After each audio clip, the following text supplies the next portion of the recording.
Hey guys, it's me, and today I'm going to be watching Attack on Titan. I think it's episode 52 or season 3, episode, is it 14 or this week's episode? I'm losing track of what episode it is, but I know it's this week's episode. And I'll figure it out later.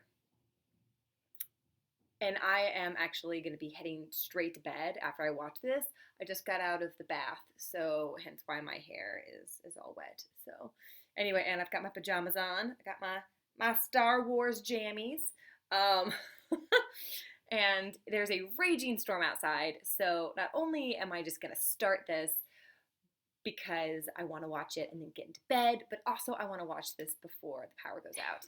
And honestly, even if the power goes out,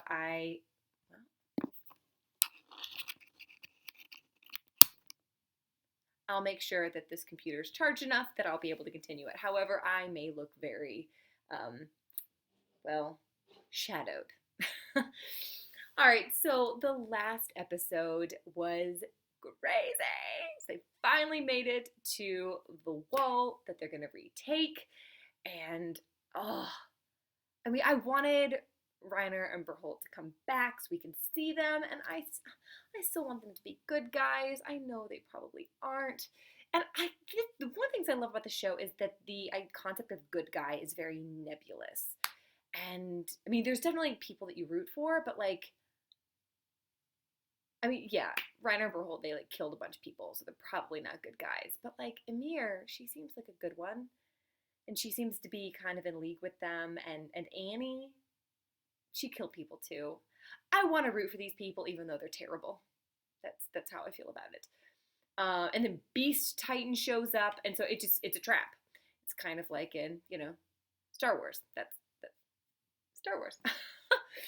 And I mean, Eren has got to be exhausted from growing that much stone to block up the hole, and it's got to be demoralizing that like he grew all that stone to like patch the hole, and then Beast Titan is like, no, we can still get in, and we've definitely blocked your horse's exit, so now it's essentially going to be slaughter and carnage. And I really don't want anyone major to die. But the show, you never know who's going to die. I actually, a lot of people that we have come to know and love haven't died recently. I think Hannes was one of the last ones. I mean, I guess that was recent. It just feels so long ago, considering it was long ago that we watched it. But anyway, that's where we're at. And I know eventually they're going to go down into the basement. I mean, they have to.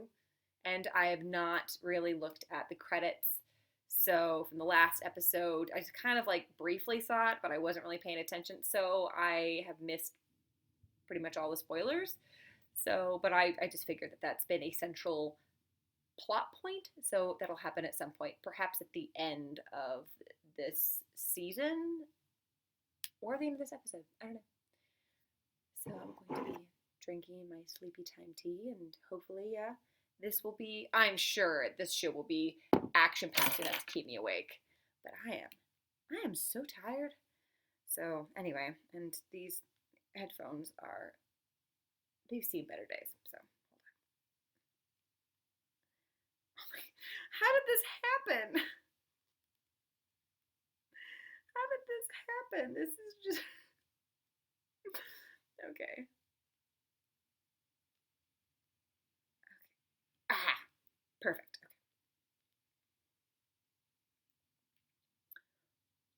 By the end, my hair is probably gonna have dried and be ridiculous. But it's gonna rain all day tomorrow, and we're taking the students outside, so I don't really care what I look like. That was insane. So at the very end, he like disappears. Like, ouch. It looked like right before he was gonna be exploded, like he almost like vaporized or disappeared. Was that for dramatic effect? Did he actually disappear? Is he dead? Is he not? And where the heck is Berholt? He's somewhere like, oh my gosh. Thunder spears. Those are pretty awesome. And it like changes the game entirely. Because if the Thunder Spears can like penetrate and break up armor, like then like can they not break open Annie's shell and access her and all the reservoir of like information she has? I mean, because we haven't seen her at all since, because she's still in some type of like, cocoon. Um, and so with like, yeah. Oh, that was solid. I feel like this season is just going to be action, just like a ton. Because that one season with like Historia and all that, it was very kind of background information, political intrigue, and stuff like that. But this one is very much like driven, getting to the basement. And so we have it's it definitely feels different from previous seasons, and it's just very much like the time between each episode is very small. It's like back to back to back to back. It's like they have one battle that they're kind of clipping into pieces. At least that's what it feels like. Granted, we're only 2 episodes in, but they still, I don't expect them to change location for a while because they have to finish off Reiner. They've got to deal with Berthold.Ey've got to deal with all the other Titans. They've got the Beast Titan. And then they've got the basement. So they have all these different things that they're really going to be working, kind of dealing with before the season can be over. So it's been such a ride. Like, it's been great. So I'm very glad it's back.